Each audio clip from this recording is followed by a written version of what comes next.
Au nom d'Allah, le tout miséricordieux, le très miséricordieux. D'après Omar ibn al-Khattab, qu'Allah l'agréé, le prophète que la prière d'Allah et son salut soit sur lui a dit: les actions ne valent que par leur intention et chacun n'obtiendra que ce qu'il a eu comme intention. Celui qui accomplit la hijra vers Allah et son prophète, alors sa hijra est vers Allah et son prophète. La hijra s'agit du fait de quitter une terre de mécréance pour vivre sur une terre d'islam.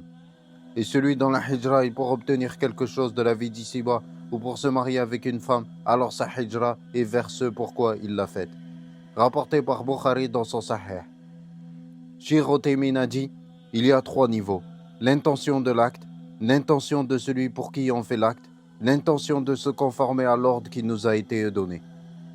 Dans leur adoration quotidienne, la plupart des gens font attention à l'intention de l'acte, mais ils oublient l'intention de celui pour qui l'acte est pratiqué, car ils partent du principe qu'ils sont sincères envers Allah et qu'il n'y a que lui dans leur cœur. Ils oublient également l'intention de se conformer à l'ordre et que lorsqu'ils se lèvent pour la prière, ils sont en train de se conformer à la parole d'Allah et accomplissent la prière. Surat Hud, verset 114. Ils oublient que lorsqu'ils se lèvent pour faire les ablutions, ils sont en train de se conformer à la parole d'Allah. Oh, vous les croyants, lorsque vous vous levez pour la prière, lavez vos visages. Surat Al-Maïda, verset 6. Et ceci entraîne le fait que la personne perd énormément de biens car les adorations sont alors des actes apparents, dénués de tout sens profond.